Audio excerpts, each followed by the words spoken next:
Okay, so in this video we're going to be returning to sketching graphs and applying our understanding of transformations to those graphs. And what we want to look at today is graphs of exponential functions. So you might remember back from semester 1 we looked at some exponential equations, and you'll recall that an equation is an exponential equation, or a function is an exponential function if the variable is in the exponent. Okay, so for example, if we have f of x equals x squared, well, that's got powers and exponents and indices, so why is that an exponential function? And it's not an exponential because the unknown x is in the base of the exponent. It becomes an exponential when the unknown is in the exponent.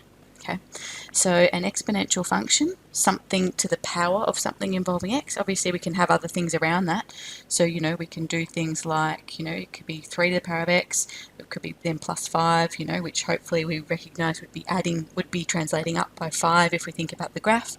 And so therefore, coming back to, we could also have a, something up here which would be translating left and right, but it comes back to knowing about the basic shape and then being able to transform that. So generally speaking, exponential functions are a to the power of x, and that is where a is a positive number except for 1. Okay, so a is bigger than 0, okay, but a is not 1. Okay, and the reason that a can't be 1 is because, well, it can be 1, but by definition it's not an exponential function, because it would be 1 to the power of x, and then no matter what x is, this would always equal 1, so it's actually just a horizontal line. It's not an exponential function. So therefore 1 to the power of x is not the simplest exponential function, so we'll use 2 to the power of x as the simplest example of an exponential function, but obviously we can have anything to the power of x. We could have half to the power of x, we could have 10 to the power of x, etc. Okay, so let's start off with 2 to the power of x. So let's complete a table of values to help us plot out some points. So let's start in the middle, so when x equals 0, 2 to the power of 0, anything to the power of 0 is 1. Okay, let's do the positive numbers now. So when x is 1, y is 2 to the power of 1, which is 2. When x is 2, y is 2 to the power of 2, which is 4. When x is 3, y is 2 to the power of 3, which is 8. When x is negative 1, y is 2 to the power of negative 1, which, remember, negative powers are about taking the reciprocal, and so it's not, it is 1 over 2 to the power of positive 1, so it's half. 2 to the power of negative 2 would be 1 over 2 squared, so it's 1 over 4.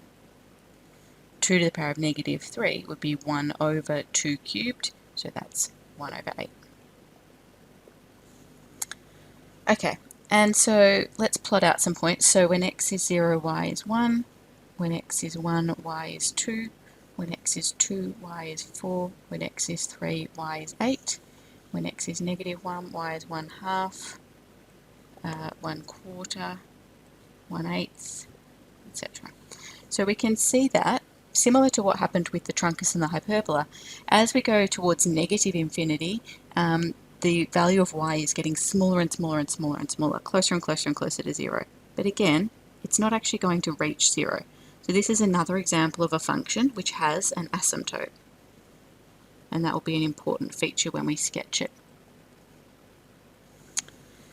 And we're seeing here a graph that exhibits exponential growth. Particularly in recent times, looking at lots of graphs and data around COVID, there's been a lot of talk about exponential growth. And exponential growth, we can talk about things growing exponentially just in English, separate to maths, but obviously it has very direct and specific interpretation in maths. And essentially, yeah, things grow very quickly when they are growing with exponential growth. What we're seeing here is that we're doubling every time. As x increases by 1, we're doubling the value of y. And so therefore it grows very, very quickly. So we can now see when x is 4, y would be 16. When x is 5, y would be 32. So we're getting big very, very quickly. We're getting this very steep increasing graph with increasing gradient, getting steeper and steeper as we go to the right, obviously. As we go to the left, we're getting less and less steep. Okay, so let's think about the domain of 2 to the power of x. So remember, domain is about the set of x values for which this graph exists, and this would exist for all x values. We could put 2 to the power of any number, okay, and it would exist. So the domain of y equals 2 to the power of x is all real x values.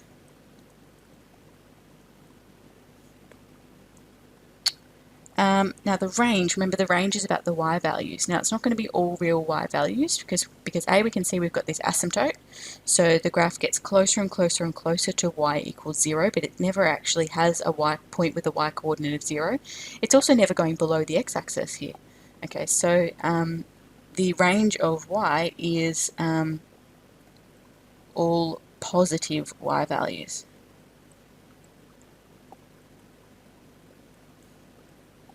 So that is y has to be bigger than 0. Okay. The graph of y equals 2 to the power of x has a horizontal asymptote. Remember, we always label our asymptotes whenever they're not the axes. We label them as dashed straight lines labelled with an equation. And so the equation of the x-axis is the line y equals 0. And then thinking about what transformation would be required in order to move the horizontal asymptote. So dilation and reflection, whether they're from the x-axis or from the y-axis, which we introduced in the last video, is not actually going to change. If you reflect in the y-axis, the x-axis is still the x-axis. If you reflect the graph in the x-axis, the graph flips over, but the asymptote is still at y equals 0. Dilating would just stretch away from that asymptote, but it's not going to move it. So the only way we're going to actually move that asymptote is if we translate the graph up or down. Okay, what transformation would be required to move the horizontal asymptote? Translation up or down. Okay, so that's what we're looking for in our equations to be able to determine where that asymptote goes. Much like when we draw a hyperbola or a truncus, drawing the asymptote in first is really important because it gives you the structure around which you then draw your graph. Okay, so then we want to think about, all right, well, we've looked at 2 to the power of x. We've got that drawn here now. What about if we were to sketch 3 to the power of x, 5 to the power of x, and 10 to the power of x? Okay, so let's have a think about, let's look at 3 to the power of x first. I'll draw that in black. So let's plot out some points and just mark them on the graph as we go. So when x equals 0, 3 to the power of 0 is 1. So it's also going to go through the point 0, 1. When x equals 1, 3 to the power of 1 is 3. When x equals 2, 3 to the power of 2 is 9. Okay, and 3 to the power of 3 is 27, so that's off the graph. When x is negative 1, y will be 3 to the power of negative 1, which is 1/3. So that's going to be lower down than a half, which is where the red graph is sitting. When x is negative 2, that will be 1/9,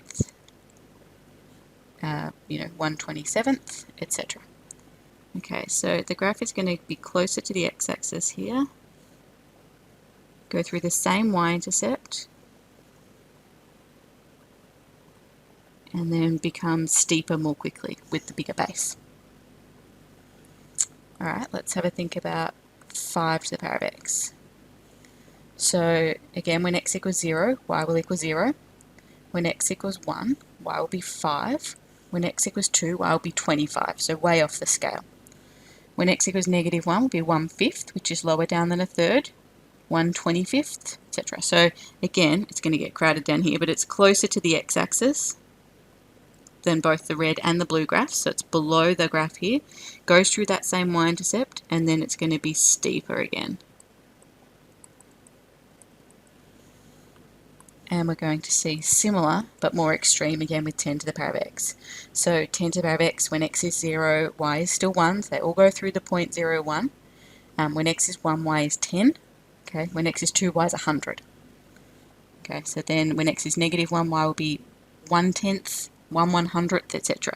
So again, closer to the x-axis down here, through the same y-intercept, but then much, much steeper. Okay, so y equals 10 to the power of x is going to adjust the basic shape in terms of making it more extreme in terms of how quickly it grows.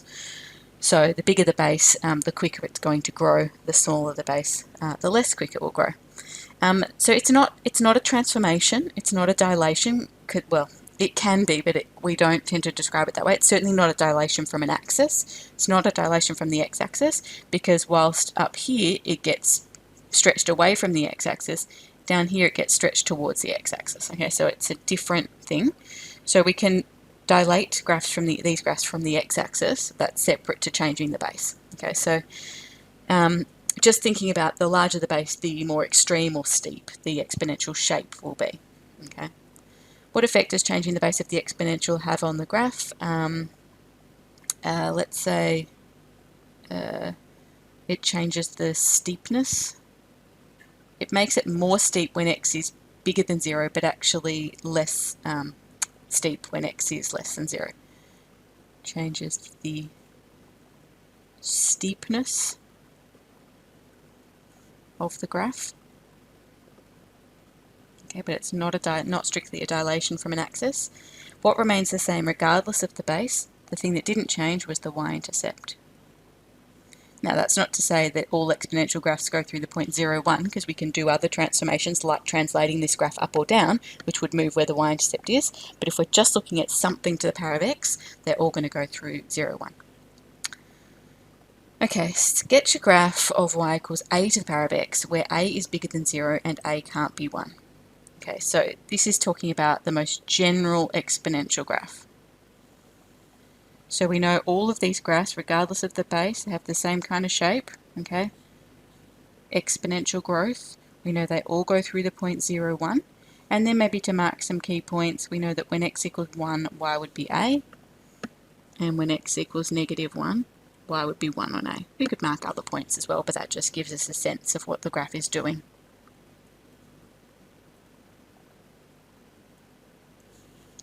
Okay, so therefore we have a sort of general sense of, okay, if we're drawing 7 to the power of x, it'll go through 0, 1, 1, 7, and negative 1, 1 seventh. That gives us a bit of a sense of what we're dealing with. Then we take this shape and apply our transformations. Dilation from the x-axis or from the y-axis, translation up or down or left or right, reflection in the x-axis or in the y-axis. Okay, so let's start to talk about those transformations. So we've now got our full set of 6 transformations, 2 dilations, 2 reflections and 2 translations depending on the direction, and we know how those apply to functions. So we know that if we are dilating by a factor of, now I've changed the letters here, we've been talking about dilation by a factor of a from the x-axis with all our other functions, but with the exponential we talk about it as being a to the power of x, so I don't want to have 2 a's happening in the problem. So I've used m and n instead of a and b, which we used in our previous videos, but it's just a placeholder for a number times f of x. Okay. So we know that when we dilate the graph of f of x by a factor of m from the x-axis, we do m times f of x. So if f of x is a to the power of x, that means, so if f of x is a to the power of x, we're going to have, this will be dilating from the x-axis by a factor of m, will be m times a to the power of x. Now I would normally write the times there because I just want you to be really clear about what it actually means when you're doing m a to the x. Also when they're numbers, you'll have to write the times. I want to be really clear about something, that this is y equals m times a to the power of x does not equal m times a to the power of x. And you might say, well, that seems really obvious, Miss Kelly, but I can tell you that at least 50% of you, if I ask you to sketch the graph of 2 times 3 to the power of x, will tell me that this is the same as 6 to the power of x, okay, which it isn't. Okay, again, remember it's about BODMAS, order of operations, or you might have learnt BIDMAS back at primary school. I hope you learnt BIDMAS actually, because it's a nicer thing. This O, primary school teachers sometimes say that this means of. It doesn't mean of, it means order. It is powers. Okay, so powers happen after brackets. They're the first thing that happen before any multiplication or division or addition or subtraction. And so therefore, if you have 2 times 3 to the power of x, the first thing that's happening to that 3 there is the power of x, then you're multiplying by 2. If you write this, you have overridden the order of operations. You've said that you do multiplication before powers, which is not what's happening here. So it's really important. Again, so much comes back to this. Having a really clear understanding about what's happening with the order of operations is so important in getting your algebra right. Okay. All right, then we know that f of nx, so just multiplying the x part of the function. Okay, so in place of x, we're going to have nx. So for the exponential function, this will be y equals a to the power of nx. And we know that we just introduced this in our last video, that's a dilation by a factor of 1 over n from the y-axis. That's going to squash the graph in towards the y-axis by a factor of 1 on n. Okay, then we know if we do negative f of x, so we put a negative out the front, so y equals negative a to the power of x. And again, let's be clear about the fact that y equals negative a to the power of x doesn't equal negative a all to the power of x. Okay, so for example, y equals negative 2 to the power of x means negative 1 times 2 to the power of x. Powers before multiplication. It doesn't mean negative 2 all to the power of x. That's a different thing. Okay, so we're not making the base negative. We're doing, let's be clear about this, we're doing negative 1 times a to the power of x, which we can write as negative a to the power of x. Okay, so that's reflecting in the x-axis. We'll take our a to the power of x, reflected in the x-axis if we have negative a to the power of x. Then we've got our reflection in the y-axis, which we just introduced in our last video. So that is when we have f of negative x. So we just replace the x with negative x in the function. So this will be y equals a to the power of negative x. That's going to be a reflection in the y-axis. And then translation left or right, okay, x minus h replaces x in the function. Okay, so just up in the power, we'll have an addition or subtraction. So just adding or subtracting onto the x value, so in the power of the function, translating left or right, and remembering minus a number goes right and plus a number goes to the left. And then finally, translating up or down, we add or subtract onto the end of the function. Okay, and so this will be y equals a to the power of x plus k. Would translate up or down. And this one is going to be the one that moves the asymptote. So here, this would mean that we get an asymptote at y equals k. The graph would have gone up by k, or if k was negative, down by k. And then obviously we can combine all of those together.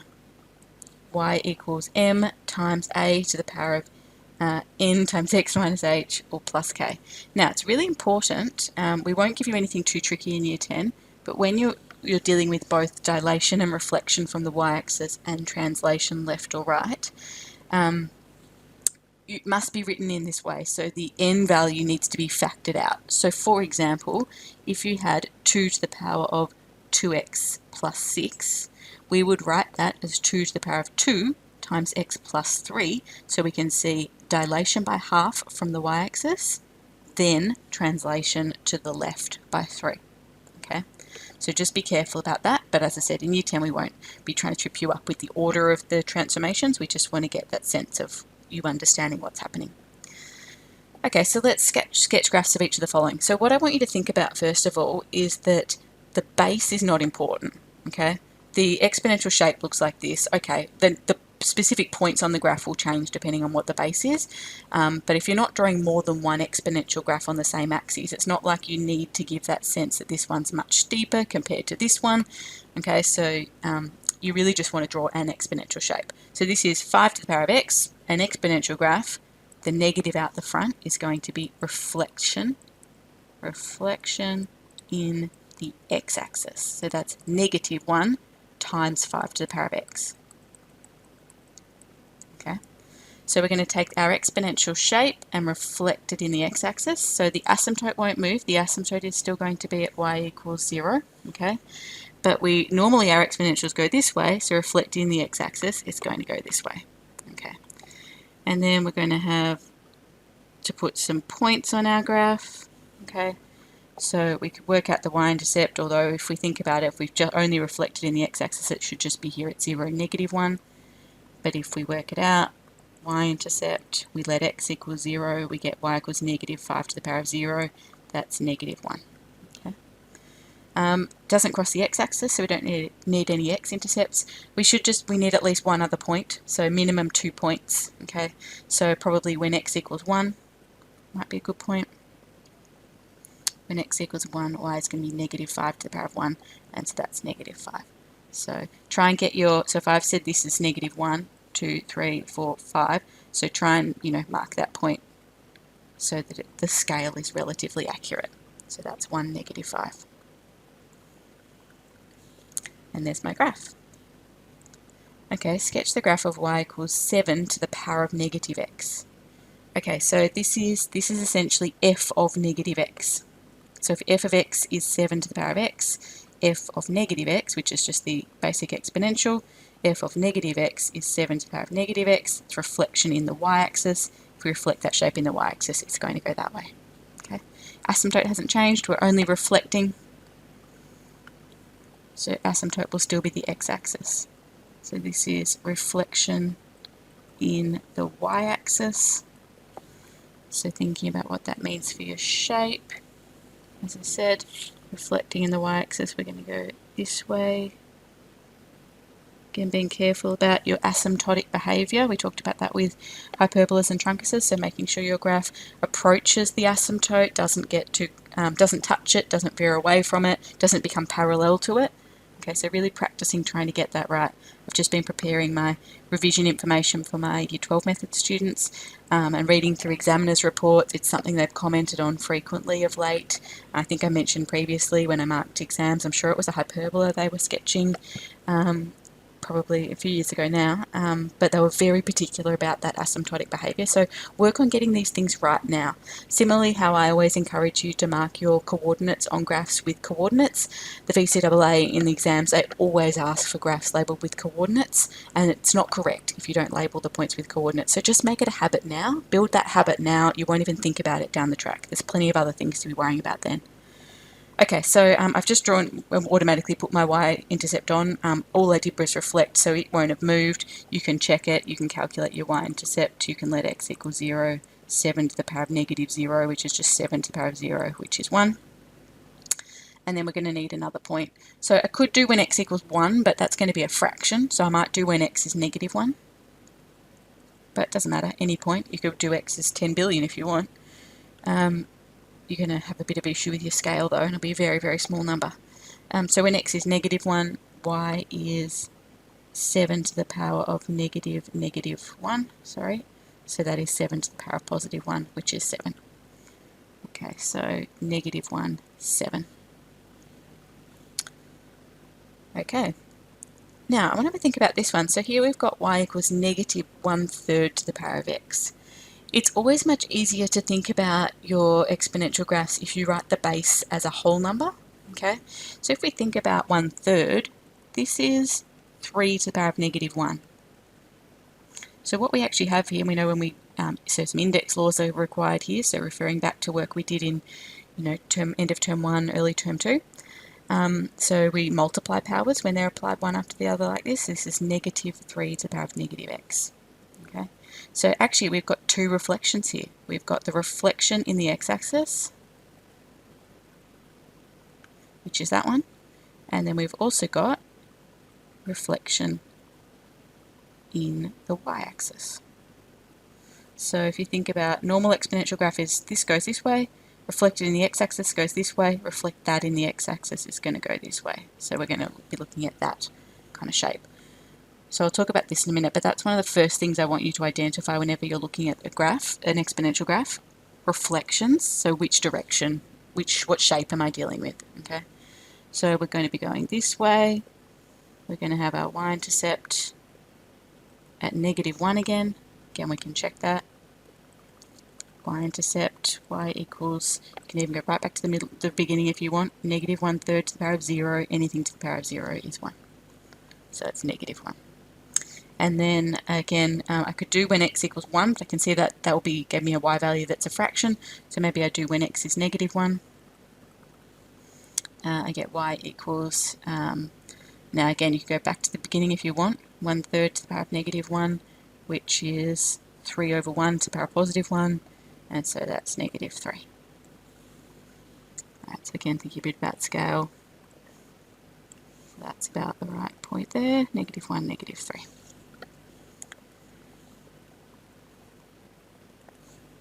Okay. Alright, so as I said, the first thing I want you to think about is the reflections. If there's no reflection, your graph goes this way, okay? Reflecting that shape in the x-axis, we get this shape, and that's when you have a negative out the front of your function. Reflecting in the y-axis, when you have the negative in the power, your graph is going to go to this one. and then doing both reflections, your graph is going to go this way. So that's the first thing I want you to think about when you're looking at an exponential equation. Okay, what reflections have happened, and therefore which of these four shapes am I dealing with? The next thing I would think about is, has there been a vertical translation? So that is, where is my asymptote going to be? Okay. And then after that, it would just be about calculating x and y intercepts. Dilations and the base of the exponent, they're not really going to affect how you draw the graph. Once you've calculated any points, the key points, any axis intercepts, then that will show the dilation. Or it will also reflect the base of the exponential. Okay, so... Ooh.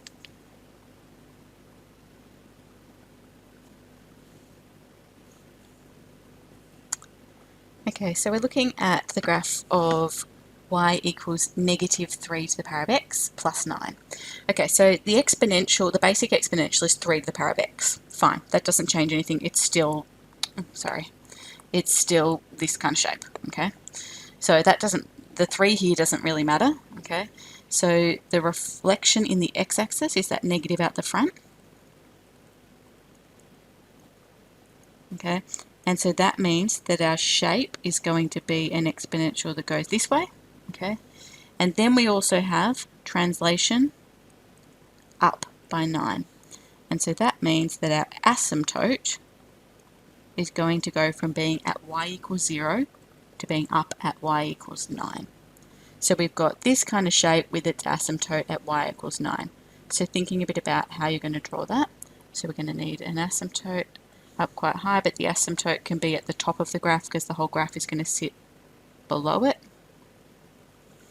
Okay, so straight dashed line labelled with equation y equals 9. So my graph is going to go this way, okay? So I'm going to do some calculating before I draw it in because I've now established a scale by having marked the asymptote in. So if my my y-intercept is at 3, then I need it to happen down here. Or if it's at 6, then it needs to be about here, okay? So we need to actually calculate it to work out where we want to mark it, and then let's calculate the x-intercept while we're at it as well. So our y-intercept, we let x equal 0, so we get negative 3 to the power of 0 plus 9. 3 to the power of 0 is 1, so negative 3 to the power of 0 is negative 1 plus 9. And so our y-intercept is at 8. So we want to make sure that, it doesn't need to be perfectly precise, but we do get that sense that that's going to be quite close up to 9. Okay. Our x-intercept, I'm not going to worry too much about where it goes on the scale, but we'll need to mark it, so let's work that out. Let's let y equal 0. And this is going to take us back to when we did exponential functions way back in semester 1, solving some exponential equations. So we're only going to be dealing with quite simple ones here. Okay, so remember our first aim is to write both sides of the equation as a single exponent with the same base. So the first thing I'm going to do is I'm going to add that 3 to the power of x onto the left-hand side. So I have 3 to the power of x equals 9. And then I recognise that 9 is 3 squared, and so therefore x has to be equal to 2. Okay? We're equating the exponents. Alright, so I'm just going to draw my graph in, hitting this y-intercept. I'm not too worried about where the x-intercept happens, because it's the only number on that x scale, so it doesn't matter, it doesn't have to fit relative to anything else. So y-intercept marked, x-intercept marked, asymptote labelled with equation. So asymptote and at least 2 points on your graph, and you must always have both x and y intercepts marked if they exist. Okay, let's have a look at number 2. So 4 to the power of negative x minus 1. Okay, so the negative in the power, that's a reflection in the y-axis. So my graph shape is going to be going this way, okay? And we've also got a translation down by 1, and so that means that the asymptote is not going to be at y equals 0, it's going to be at y equals negative 1 if we move it down by 1. Okay, so again we should be able to think through, okay, so my graph is going to cross the x-axis here if I move it down by 1 and if it has that particular shape.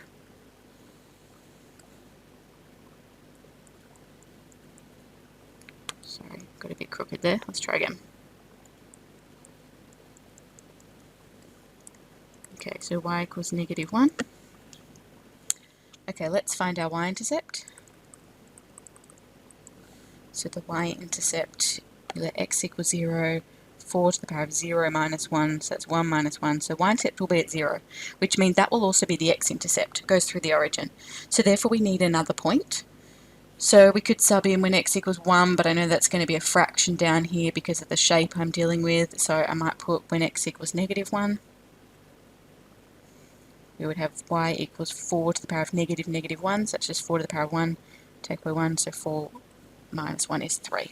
Okay, so 1, 2, 3, maybe somewhere sort of there.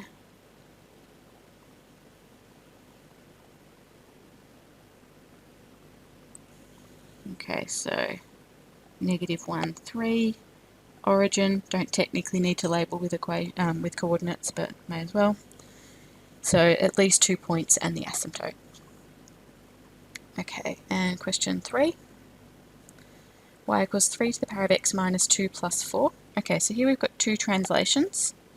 So translation to the right by 2, x minus 2, and then translation up 2.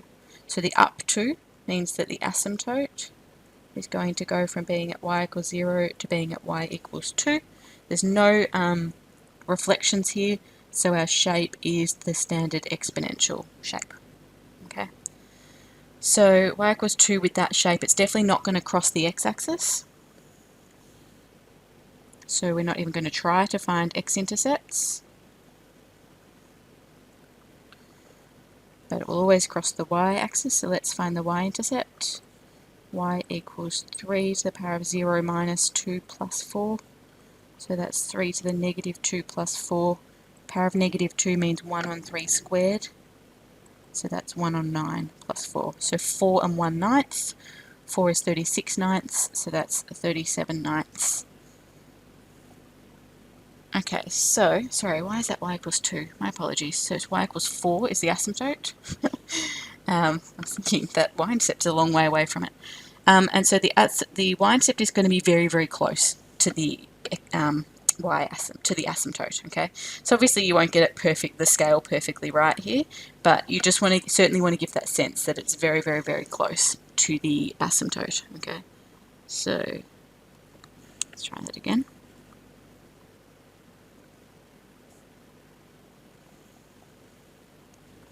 Okay, maybe let's work out when x equals 1. Y is going to be 3 to the power of 1 minus 2 plus 4. I might go with 2 actually then. When x equals 2, then we get 2 to the power of 2 plus 4, so that's 3 to the 0 plus 4, so that's going to be 5. Okay, so maybe we go, so thinking about just making sure our scale's a bit consistent, so that would be 5 there, so that's the point 2, 5. Okay, so I've got, in my y-intercept we need to mark, so that was 0, 37 on 9. Or 4 and 1 ninth, but really not a big fan of mixed numbers. Okay, so 2 points and your asymptote. Alright, I think we've got one more. Y equals 2 to the power of x minus 7.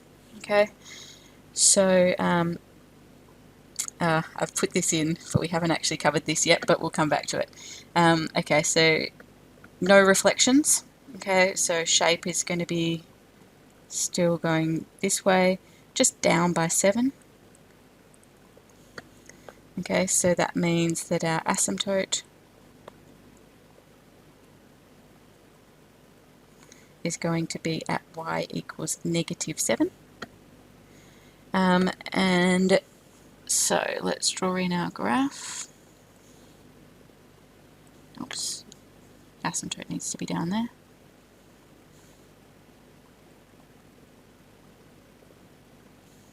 Y equals negative 7. Y-intercept, so that is y equals 2 to the power of 0 minus 7, so 1 minus 7, which is 6. Okay, so sort of maybe here-ish. X-intercept, now this is where we don't quite have the tools to be able to do this yet. 2 to the power of x equals, 2 to the power of x minus 7 equals 0, and so 2 to the power of x equals 7. Okay, well, I know that 2 to the power of 2 is 4 and 2 to the power of 3 is 8, so this must be a number that's somewhere between 2 and 3 but closer to 3 than 2.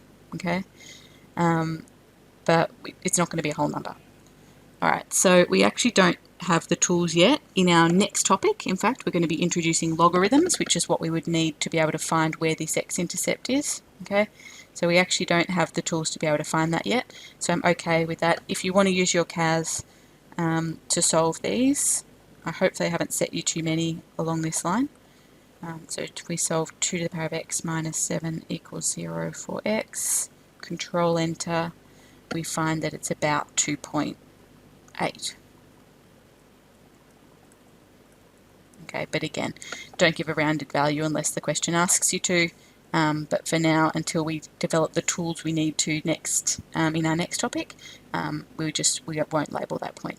So 0, sorry, that should be -6, my y-intercept, shouldn't it? 0, -6. You might instead choose to put a whole number value in, so maybe let's just work out, when x equals 1, y is going to be 2 to the 1 minus 7, so that's going to be -5. So you might just mark in the point 1, -5 instead to have a second point for now. But yeah, as I said, next lesson, next topic, we'll introduce how we go about, struggling here today, we'll introduce how we go about solving this equation and hence how we go about finding that x-intercept. Okay, so the work today is from a worksheet, sketching graphs of exponentials.